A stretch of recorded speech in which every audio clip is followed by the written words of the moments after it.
family is so much more than biological. And I hope that our kids grow up in a family that forever feels really stretchy and that anyone is welcome here and there's always room for one more. We are giving our kids far too much freedom in the online world and not enough freedom in the real worlds. I need you guys to go inside and buy these 5 items by yourself. You've seen how the credit card works. Here's the list. Go get it. We'll be waiting for you here. Hey, welcome to Parents We've Met, where we talk the mixed bag this parenting gig brings, the absolute magic and the pretty big messes. Like this week, I was walking behind my son and he stopped and I've broken my little toe. Life. As always, you're joined by me, Dayna, and the best go-to for parenting reassurance I have found, Jenny Hale. Always nice to hang out with you, Jenny. Now today in the hot seat, our guest is a humanitarian photographer and storyteller. She has travelled to over 45 countries to help tell hundreds of stories. She has lived in Uganda with her husband and 3 of her kids and is now back based in New Zealand with her family, who she describes as a stretchy one. Welcome, Helen Manson. Thank you so much for having me, guys. Thanks so much for saying yes and coming. Now, there's so much to talk about. I've been loving researching and finding out so much about you. But before we go there, let's just do a bit of a check-in. How is everyone doing this morning? Well, I'll start. I'm doing well. It's just one of those days where you realise that kind of every piece of the day has kind of got some name or some thing on it to do. So it just feels like line by line, thing by thing, I'm just going to get through, and then it'll be end of the day and it'll be lovely. You're in the thick of it. Yeah, it just feels like that today. Yeah. I'm having one of those days where I have about 74 different tabs open in my brain like a computer. But I'm very glad to be here with each of you. Oh, well, thank you for having one of those tabs as us. Absolutely. Well, yes, I've got a broken toe, but I'm doing pretty well. We've moved house and it's just been the thick of life. But yeah, when I say that it's magic and mess, it truly is. And it's just the absolute best. I love it. Yeah. I love how you can be quite planned and then your kids can just take you in a different direction. Yeah. Keep you on your toes. I got to say, Dayna, you are doing really well. You know, I know that moving house is in the top 10 of stresses and you're doing it. Still smiling. And you're still smiling. I know there's been a few tears on your way, which is good, a bit of a valve release. Yeah. Helen, it is so lovely to have you here with us. Thank you for agreeing to come. We would love to know a little bit about your family. Who's in your tribe? I know it's an interesting one. It's a stretchy one. Yeah. We'd love you to tell us. Sure. So I'm married to an incredible man called Tim, and we actually have 4 beautiful kiddos in our family. We have Hope, who we adopted at 6 days old. She's now 11 and a half. We have Eva, who is biological. She just turned 10. We have Maz, who we adopted at 5.5 months, who's now 8, almost 9. And we have baby A, who we foster. So he was with us full time for the first year of his life. And now he's with us once a month and for all the holidays. And he is 4 years old now. That's amazing, Helen. What an interesting family. One of the things you've shared on social media is the idea that foster care is knowing a great pain so a child can know a great love. I can imagine it is a pain the whole family must feel when you say goodbye to someone who's been part of your life, part of your family. How do you manage that?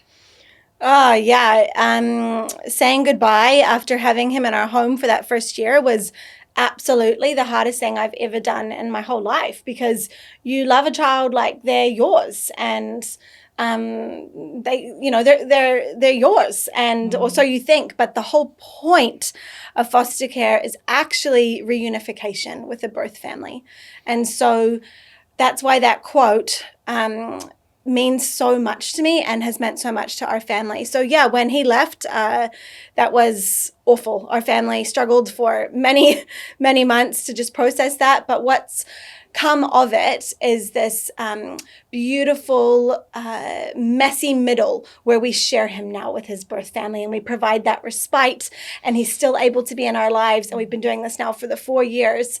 And it means that our kids have really had a front row seat to the devastation, but they've also had a front row seat to the restoration that can happen in a human life when your family gets involved in a situation like that and can, just help do something to help. When he left your care and went back to his biological family, did you know that respite was going to be set up, or was it that came later? It was something that we had kind of started to discuss in the transition because we had grown very fond of this beautiful boy. So we desperately wanted to stay involved. And part of moving to the birth family was an agreement that she would really still like us to stay involved. And so we came up with this awesome concept. And even now we are on FaceTimes every 2 days. He's with us every single month for, 4 or 5 days. And then in the holidays for big extended periods of time. So it's like kind of living between divorced parents, and our support for the birth family means that they can be together, most of the time, which is a wonderful thing to be part of and something I really support. We actually went on to do it again with the second child. But now they found a forever family, which is really exciting. So are you still open to fostering? Is that something you still have your name down for? Or are you sort of like, actually, we're at capacity now? And we're definitely at capacity at the moment, but we still do get contacted about doing more fostering. And from time to time, we'll consider that or take on like short-term situations. Yeah. I think my heart is that family is so much more than biological. And I've believed that since I was about 10 years old. And so I really want to be a family that has hands that are open for whatever might come our way. And I hope that our kids grow up in a family that forever feels really stretchy and that anyone is welcome here and there's always room for one more. Love it. I did an interview years ago with Jessie and Kat O'Brien, and they foster. And it was really interesting because they both grew up in homes that fostered. Wow. Then they got married, and it was already something that they wanted for their own family. Yeah. So maybe even your kids, it would be something that they said that. Think about. Oh, really? Yeah, they've all said that they would like to adopt or foster, which is really cool. It's so cool. It's so beautiful. Now, when I heard that you'd lived in Uganda, I was just blown away. I had got a scholarship to go with World Vision. I went to Bangladesh and I went to Africa, and it's just amazing, like going to these places, seeing the work done. Beautiful. But to actually live there, like what took you there, and then what kept you there for so many years? Well, it all started with a date at Denny's when I was 18 years old, and I met this amazing man called Tim, and he kind of said to me on our first date, look, I was a missionary kid in West Africa. If you wouldn't be willing to live there one day, that's a deal breaker. And I said, that's okay, because my deal breaker is adoption. And he's like, all right, great. So fast forward, we get married, we're working, and all of a sudden we start talking about maybe heading to Africa at some point. And we end up deciding on Uganda. We initially go for a 6-month stint as volunteers. We fall in love with the country, with the people, and agree together we'd like to live there permanently. Eventually, he gets offered a job there, and so we moved back, and we ended up staying for 7 years. His job was trauma counseling for refugees and victims of war, and my job was around humanitarian photography and storytelling for lots of different amazing nonprofits. We ended up having all of our kiddos growing up there, and it was just a magical childhood experience. Because I think being in New Zealand, being so far away, you kind of think of Uganda and you think, oh, like health and safety and, all these sorts of things. What was it like? Yeah, I didn't... I wasn't scared about living in Uganda. I was really excited. I think when I first arrived, I was completely in love with the dust and the dirt and the people, and half the population is under the age of 15, and just there's a youthfulness and energy and life and gorgeous light as a photographer. And so growing our children there meant living in a compound. We had an amazing house helper that helped me. We had a huge yard with monkeys in it, and the kids, we just made our home like an absolute playground for the kids. We lived in close community with girlfriends and other families, and so every day there would be people at our home. We shared meals together most days with people. We traveled a lot for work, which was awesome, but the kids could come. So they were with us in refugee camps and with us in, poor housing areas, and able to get a firsthand look at that and play with the kids just like any kid would. So that felt like a really special time for our family living there. Yeah, magic. Yeah. Your kids have really had the privilege of being so amongst it as you've lived there. How was it for them transitioning back into New Zealand life? Actually really hard. I think for Hope and Maz, we were particularly aware of moving into an area where they weren't going to be the only Black faces in a room, and we wanted to make sure that we set up our home in a neighborhood that was multicultural, and a school and a church. We've been really intentional about that. For Eva, our middle child at the time, she really struggled because she had such an affection for a house helper, a Jaja. She was like a grandmother to her. And so to lose her, she acted out quite a bit about that. And I remember once this song played, makes me cry now, like from church. And she just like started like crying so much because she just missed our church back there. Yeah, it was like that music took her straight back. Yeah. But we have gone back, guys. Yeah. We've gone back twice since we moved back 5 years ago. And we try to keep our kids really connected as much as we can to their country that they were raised in. Was what I was going to ask you next, is how do you manage that connection to Uganda? You know, are there other things that you do that are really intentional to keep that alive? Yeah, so the foster family that we share our foster son with are Kenyan, which is an East African country right next door to Uganda. So they are heavily involved in our lives. I'd say that's the biggest area. The second is cooking Ugandan food in our home from time to time, speaking the language in our home. I know enough to get by as a kid, right? So we speak that. And then we're also involved pretty heavily with the Ugandan community in New Zealand. There's like a big diaspora here, and it's our privilege to be involved in their events and on the WhatsApp chat that goes off. Yeah, so intentional. You've traveled to over 45 countries and you've met so many parents, so many mums. I mean, even talking about Uganda, there's so many differences, but I think too there's probably a lot of similarities, a lot of things that we do similarly, making up words here. We do. Don't try that word, it's too hard. But I'm curious, you know, like with all that travel, with meeting people, with, you know, some people have got not much at all. What are some of the things that you see the same in parenting, no matter where you go? Yeah, so I'd say the love that mums have for their kids is really similar the world over. I have had the privilege of sitting with many beautiful mums as they've told me heartbreaking stories about what's happened to them or their children. And I've really discovered that we have far more in common than we do that's apart. And we've laughed a lot together at the differences. Like I remember some mums laughing about how in the West they believed that women didn't face any pain in childbirth.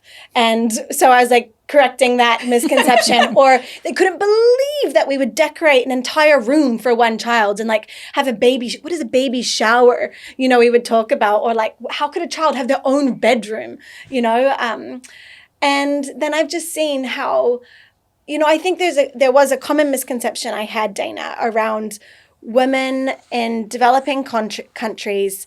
Maybe they just feel things less or hope for less or wish for less for their children. And what I've come to see over time is that that's absolutely not the case, that their life, that their wishes for their children are not anything less just because they're living in poverty. That actually they want the exact same things for their children, to be good, kind, successful people, to live in a country that is safe, to have enough food to provide for their family. And having that experience to interact with them one-to-one has been really incredible. Meeting mums around the world, are there anything, because you're talking about the differences and the similarities, but is there anything that you've gone, actually, I'm going to bring that into my own way that I mother? I think a lot of the women I certainly met in Uganda, they're the ones I spent the most amount of time with, were so much more relaxed and chill. Safety, for example, is maybe less on the menu, which is definitely how I run with a long leash on my kids. Yeah, and just like this relaxed attitude to parenting, like the kid will sleep when they sleep. They're on the back, they're running around, like this freedom, this like barefooted. And I think a lot of Kiwi mums do want that for our kids, but sometimes we struggle to put that into practice. In a country like Uganda, they really do. And I love that of their parenting. So cool. I think of that when she was Brooke Fraser. I know she's got married and changed her last name, but that song Albertine. Yeah. And where she sings about Rwanda and meeting her sponsor child. And there's that line, once you have seen, you are responsible. Yes. Faith without deeds is dead. how do you navigate life? Because I know when I got the scholarship and I went to Bangladesh, I was, I think, 17, and I came back and I found it really hard coming back to New Zealand life because before I'd gone, I was saving for a pair of jeans. I remember so vividly. And I came back and I was like, it's so not important, all this stuff. How do you find that middle ground now, you know, of all that you've seen and what's going on, and being back here and living in between two worlds, really? Yeah, I don't know if I have found a middle ground. I think I still struggle with that, like the next person. I certainly know that from what I've seen around the globe, it puts a lot of the problems that I face in perspective. And I don't want to lose sight of that. And sometimes I can. And I'm as guilty as the next person for that. But I really resonate with those lyrics about now that I've seen, I am responsible. And so the way I can act that out in my current job and what I do is by taking images, capturing stories, writing the very best work that I can to try and bring those to life for Kiwis and for audiences around the globe, and then hoping that we can raise money to help these people achieve the dreams they have for their lives. Yeah, I feel that deeply. Yeah. Is just doing what I can. Wow. I've read about how you want your kids to know that they're deeply loved, which is part of our vision here at Parenting Place. But you also want them to know that they're not the center of the universe. So how do you match those two up? Yeah, well, we actually wrote, so for Mother's Day, it must have been like 6 or 7 years ago now, we actually wrote something that kind of talks about like our hopes for our children. Actually, I could read it to you if you like. I actually brought it. I printed it out. Lovely. It's just here. We took a photo of it this morning and printed it for us. So it says this: Hope, Eva, Maz, and Baby A. May you live loved all the days of your life, knowing you are loved by the creator of the universe and by us, Mum and Dad. There is nothing you can do to forfeit that. May you know deep joy. May you stand when no one else does. Speak for those who cannot. Loose the chains of injustice and share your food with the hungry. Pierce darkness with light everywhere you go. May you know that when it comes to this world, there is no us and them. There's only us. May you have eyes to see the lovely and the unlovely, for that is so often where we see God. May you find it easy to forgive because you know the depths of your forgiveness. May you be kind, passionate, confident, and respectful. May you learn and relearn all that you were made for. May you fulfill your purpose in your generation. May you have more passion for the things of God than others think is necessary. And when it comes to what you can do, let your imagination run wild. May your light break forth like the dawn. May you be called oaks of righteousness, a planting of the Lord for the display of his splendor. You are made for such a time as this. Flourish, darlings, flourish. Wow. Lovely. That is amazing. I still haven't done that actually. Like we do, like we talk about the dream, but I actually think it's so beautiful to be so intentional to put it on the wall, you know, that you walk past it and you see and you can reflect and go back to it. It's a thing we do in coaching when we first meet parents, and that they come and they want to talk about the tough stuff, the tantrums, which we all have. And we want to get to it quickly, but we sort of a little bit of a pause and say, what's your dream for your children? How do you want them to grow and develop? Yeah. And often parents look a bit shocked, like, oh, we haven't thought about it.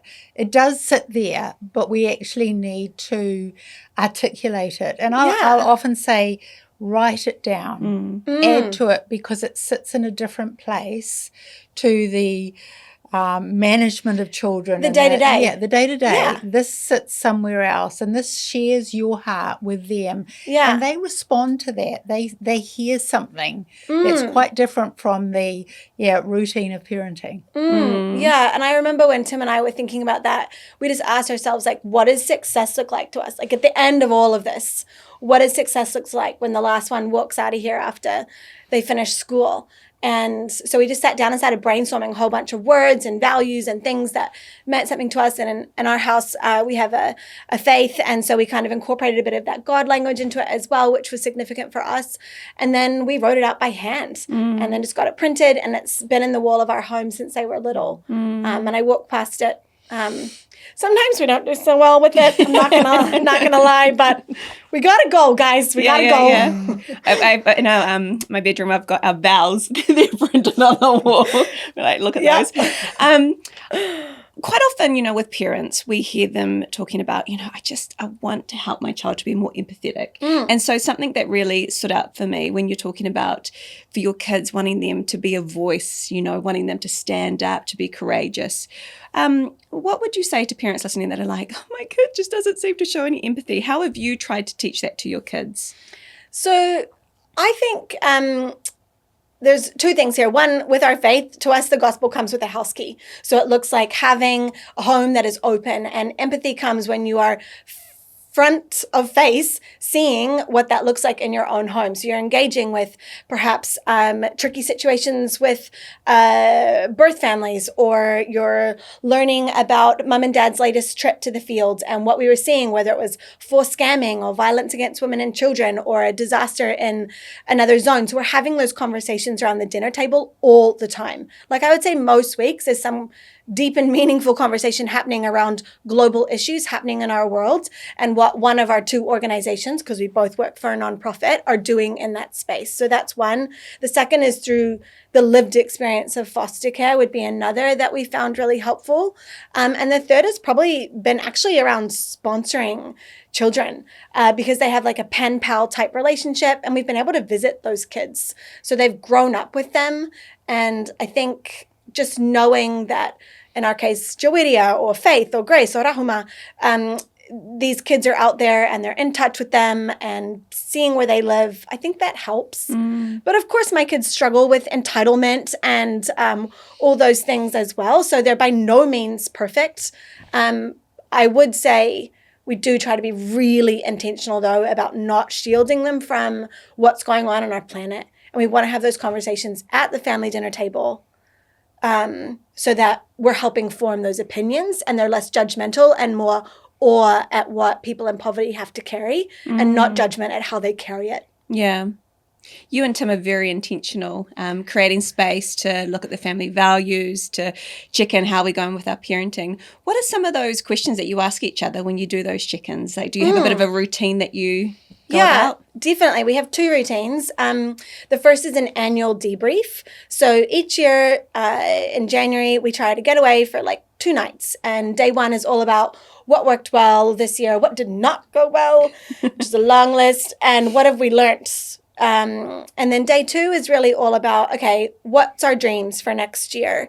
And what are we reading and listening to and wanting to incorporate, and kind of both inspiring each other with that. And then, of course, we have a spot for the parking lot situations, which are tricky subjects that are not going to be easily solved in 1 or 2 days. But that's one rhythm we have, is an annual debrief. And the second rhythm we have is a weekly meeting. It sounds so clinical to say it, but it's how we keep the wheels on at home. So every Sunday night we sit down with our diaries open and I'm an old school diary gal. Our diary's open. He's got his laptop. We've got our phones, and we are working out the logistics of everyday life and, kind of doing a short range forecast, medium and long range forecast. I do the same every Sunday afternoon, evening. And actually just saying, like my husband will say, what can I do for you this week that's going to make your week easier? And I think, we've been married 11 years and that's kind of kept things ticking away quite nicely because you're thinking about that person in their week and what you can do. Yeah. And it's the start of the year right now. So actually this could be something that maybe, you've still got time, if you're listening, if you're watching, to go, what did go really well last year? What do we want more of that this year? And what do we need to change? Because if you don't kind of create space to really start, looking at the year and having a bit of a debrief, it's hard to do that. Yeah, and just with that weekly one thing I would say is I found it's actually avoided a lot of fights if you can get in front of stuff together. And also it means you're sharing the mental load. There's a lot of talk about the invisible load that women carry. And in a 2-person working home, it's really important to make the invisible visible. Yeah. And so those weekly meetings mean he knows about the present I'm buying for the nephew on the weekend and the birthday party party that's coming up and the soccer prize giving and all the things, and we're sharing that load together. Yeah. We actually have a shared note in our phone called like a WIP, a work in progress, that we're constantly adding to so that we can revisit it for our agenda on Sunday night.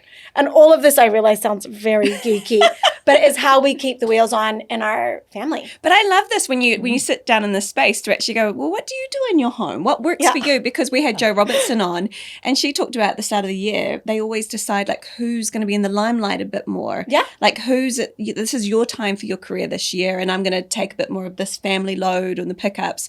So I think actually to really be intentional and to have those chats is so good. I've got a few and we're new normalizing ideas. it. Yeah, so good. You carry a lot. I think it's very evident. How do you look after you, and what fills your tank? I look after me by trying to go away with some girlfriends once every 2 years for a little fun girlfriend trip. I get a pedicure now and then. I'm known to love a good massage every few months. And I try hard to separate my working life, which is really important to me. I work for an organization called the International Justice Mission. They're like the world's largest anti-slavery org. And I'm so passionate about that. But I'm also really passionate about being a mum. And so one of the things I've struggled with is separating the two out and wearing those two hats. And so I speak to a counselor about 4 times a year for maintenance and as things crop up. And one of the tips she taught me was, you're in hyper efficiency mode from 7 till 3, because I work for this American org.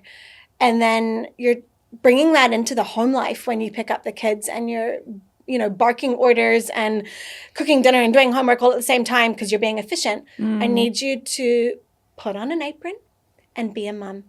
And so you've got till 2:45, and then you're going to switch off your notifications and you're going to walk into the school grounds, and that walk is your time to release it.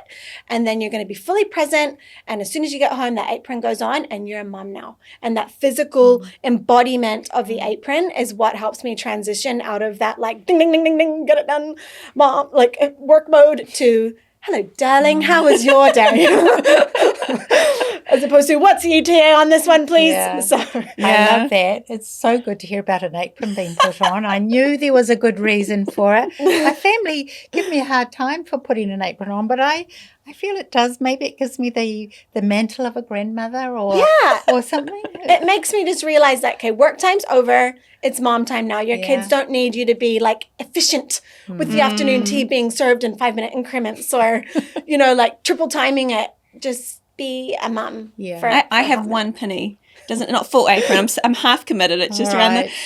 But I started collecting them in my 20s, and then all of a sudden everyone gave me. I ended up with about 35, and I hate cooking, so it's a bad thing to be collecting. It feels very 1950s housewife, but that wasn't the point. The point was more like she was just trying to help me transition between the two zones, and this is physical embodiment has been a helpful tip. Oh, I love it. We talk quite a lot in coaching about the slowing down and not rushing. And so having a little system like that is really useful, because I think when we rush and put ourselves under pressure, we often end up being irritable and we bark orders. Yeah. And I'm guilty of that. It's so easy to do. You've read the book, The Anxious Generation by Jonathan Haidt, and I'm just wondering, how have you woven what you've learned from the book into your own parenting? The one key takeaway I got from that book was that we are giving our kids far too much freedom in the online world and not enough freedom in the real worlds. And so at the time I read the book, the kids were a little bit younger, and he talks about actively trying to find opportunities to give them more freedom. So in our home, that started with, okay, we're going on a walk as a family. Y'all can be on your bikes, take the walkie-talkies, and you don't need to be within eyesight. So let's do that. So we did that. Then it was, okay, no walkie-talkies, just meet us at the pier. Then it was, okay, we need to go to the grocery store. I need you guys to go inside and buy these 5 items by yourself. You've seen how the credit card works. Here's the list. Go get it. We'll be waiting for you here. And letting them do that. Did you get any extra items? Because if my kids went in there, I'd be like, hang on. We haven't, which is good, but we also read them the riot act on that. So maybe that had something to do with it.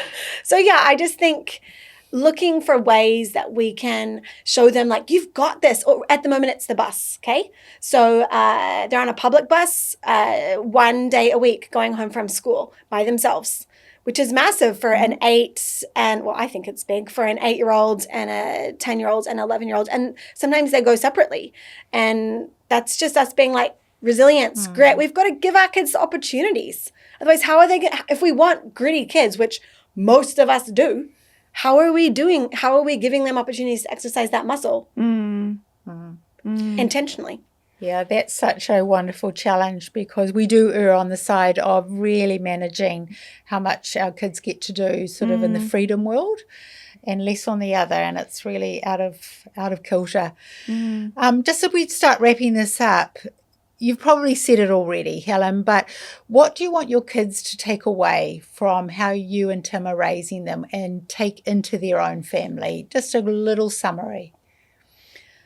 I think probably having a servant heart and open hands for whatever God might have in store for them. Because from my perspective, he writes stories better than any of us could ever imagine. Look at the family that we now have, these 4 beautiful children that technically are from 4 different moms, 4 different dads, and yet we're still a family. And so I just hope that they would live their lives with open hands and hands that are ready to put their hand up for whatever adventure comes their way. Kids that would be compassionate about our world's challenges and not judgmental about them. Kids that would understand the nuance to some of the problems our world faces and look for ways that they can contribute to that. And Helen, lastly, what mark on this world do you hope to leave with how you have lived and all you have loved, cared for, and tried to carry and share their stories? I hope that at the end of my life, I can look back and say, I learnt and relearnt all that God made me for, and I served my purpose and my generation, and that I did everything I could with all that I had to help ease the load for someone else, whether that was a mum that needed a bit of extra help in the foster care realm, or whether that was a little kid who's been rescued from child trafficking, that the photographs I took and the stories that we told helped bring more children to freedom. I think I just want to look back on my life and feel like I made a difference. I was here and it counted. And for any families that, are listening, and you talked about fostering at the start, and maybe that sort of has sat with them through this whole conversation, what would you say to someone who's thinking about fostering and going, I don't know if I can handle it, or, if that's saying goodbye, maybe it's going to be too hard. What would you say to them if it's something that they're considering? I'd say 2 things. Probably first is that there's a huge misconception out there at the moment that there's just families lining up to take children. There's actually not. Even last week, we were asked to take a little 1-year-old boy, and they're really struggling to find someone for that child. And so people just assume there's lots of people lining up. There's not. Maybe look into it. Maybe do the course. That would be one thought. The second thing is, for people that say, I don't know if my little heart could handle it, I hear you. I was that person. I didn't think my little heart could either. But that's the whole point of sacrificing and being willing to know a deep pain so a child can know a deep love. Ultimately, your heart can handle it. Their heart couldn't. If they didn't get that love that they needed in that first year, second year, third year of life, we talk on the show all the time about how important those first 3 years are. So if they don't get that up, then that has lifelong implications. So I would just say your heart can handle it. Think less about what will this do to my kids and more about what will this do for my kids, and explore it a little. Beautiful. Helen, if people want to find out more about your work, some of your beautiful photos, and hear some of the stories, where should they go? Yeah, so they can find me on Instagram. I also have a website, which is just helenmanson.com. And the organization I work for is the International Justice Mission, and they could Google that. And we'll put it in our show notes as well to make it nice and easy for you. Hey, thank you so much, Helen. So have loved and appreciated this time, and just so much good stuff to sit with. And I need to go and start working on my family dream a bit more and get that printed. 2026. 6. It's going to be on the wall. Hey, if you'd like to know more about our work here at Parenting Place as well, you can go to parentingplace.nz for all you need to know. See you soon.